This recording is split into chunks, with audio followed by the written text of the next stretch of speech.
Buenas tardes. Sapamainisa Arunta Taptawa. Soy Susana Figueroa. Volvemos a Aymara fácil para todos.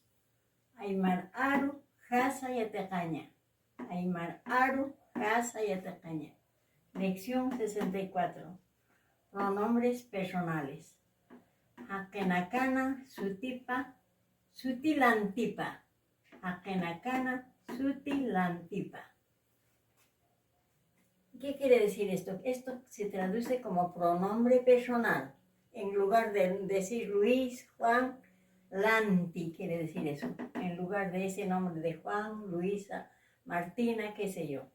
Entonces, Hakenakana, Sutilantipa, en lugar del nombre. Son pronombres. Hiwasa, nosotros o nosotras. Hiwasa, nosotros o nosotras. Hiwasa, Hiwasa, con J limpia. Siempre tenemos que tener presente para escuchar la fonética. Siempre, siempre. Eso es muy importante. Hiwasaja, marca jaque. Hiwasaja, marca jaque. Hiwasaja, marca jaque. Nosotros o nosotras somos gente de ciudad. Nosotros o nosotras somos gente de ciudad. Humanaka, ustedes. Humanaka, ustedes. En castellano es vosotros, pero como nosotros no hablamos el castellano aquí en América, por eso decimos ustedes. Humanaka, ustedes. Humanakaja, Lima marca.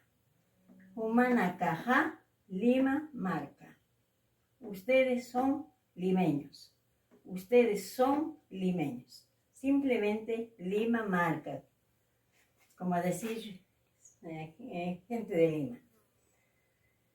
Hupanaka, ellos o ellas. Hupanaka, ellos o ellas. Hupanaka, ellos o ellas. Hupanakaja, esta terminación que se llama en castellano sufijo. Esta terminación, ja. Hupanakaja, Cuscumarca. Hupanakaja, Cuscumarca. Ellos son cusqueños. Ellos o ellas son cusqueños. Eso es todo y muchas gracias.